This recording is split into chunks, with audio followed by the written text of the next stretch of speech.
Hola chicos, vamos a ver ahora qué son las razones trigonométricas de un ángulo agudo. Esta foto es sacada de vuestro libro, está en la página 103. Si tenéis el libro, pues la veréis mejor. Vamos a ver. Razones trigonométricas de un ángulo agudo. Subrayo, ángulo agudo.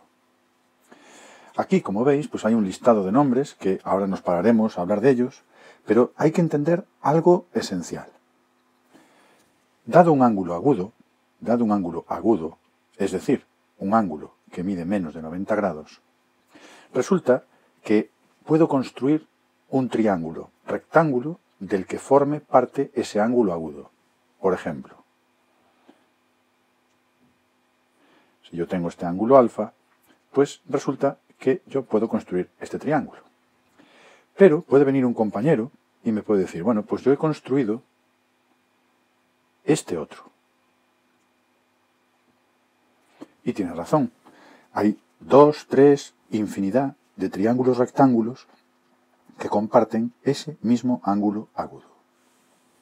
Bueno, ¿y qué ocurre? Pues ocurre que si yo divido, por ejemplo, el cateto que está enfrente del ángulo alfa entre la hipotenusa de mi triángulo, eso me va a dar un número que es exactamente el mismo que si mi compañero divide el cateto opuesto del ángulo alfa entre su hipotenusa. Y eso ocurrirá con todos los cocientes que haga entre parejas de lados. Esos números que no cambian, aunque yo cambie de triángulo a rectángulo y mantenga el ángulo, esos números son las razones trigonométricas. Vamos a ver ahora con calma cuáles son cada una de ellas. Tenemos el seno de un ángulo, que como veis, repito, ángulo agudo. Bien, pues cateto opuesto dividido entre la hipotenusa. Voy a aprovechar el ejercicio 18 del libro para que os fijéis en cateto opuesto, cateto contiguo, en fin. En el ejercicio 18 de la misma página, de la 103, hay un primer triángulo en un color muy bonito, color rosa, y nos marcan que aquí está el ángulo recto. Este cateto mide 8 y este cateto mide 15.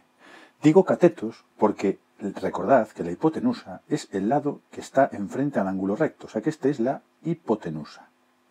Muy bien. Y en el triángulo que os digo, que es el primero del ejercicio 18, está marcado el ángulo A. Bien, entonces, cateto opuesto. Cateto opuesto, si estoy considerando como ángulo alfa el ángulo A, pues el cateto opuesto será 15. Y la hipotenusa, pues es esta, que no sé en este caso cuánto mide. El coseno del mismo ángulo, pues es el cateto contiguo tiene que ser este, porque este es el opuesto. 8 entre la hipotenusa, cateto opuesto, cateto contiguo, bien. La tangente de alfa, aquí tenéis la definición, cateto opuesto dividido entre cateto contiguo, pues sería 15 octavos. Muy bien. Seno de alfa, coseno de alfa, tangente de alfa. Fijaros que esto que nos escriben aquí, seno de alfa entre coseno de alfa, no podríamos decir que es la definición, es, digamos, una consecuencia. Si dividís el seno entre el coseno, efectivamente nos queda cateto opuesto entre cateto contiguo. Bien, fijaros, enfrente del seno nos ponen la cosecante de alfa, y es, fijaros, la hipotenusa entre el cateto opuesto. Diréis, es la fracción al revés, que esto es lo que soléis decir. Técnicamente es la inversa. La cosecante es la inversa del seno. Por eso nos la escriben así, 1 entre el seno de alfa. Aquí tenéis la definición de la razón trigonométrica. La secante nos la ponen enfrente del coseno para que nos acordemos. Hipotenusa entre cateto contiguo. Es la inversa del coseno.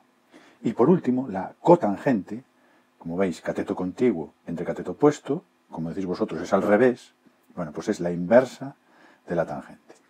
En esta tabla tenéis entonces las definiciones, os las voy a marcar en azul, las definiciones. Definiciones. Definición, definición, definición, definición. Y os marco en rojo, digamos, la relación que hay entre las razones trigonométricas. La tangente de alfa es el cociente entre el seno de alfa y el coseno de alfa. La cotangente de alfa es la inversa de la tangente.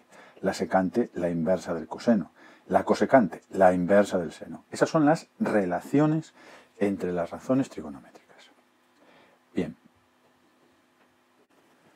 Quiero que hagáis a continuación de la página 103 el ejercicio 18 y el ejercicio 20. Yo os pediré una foto para ir viendo cómo lo vais haciendo.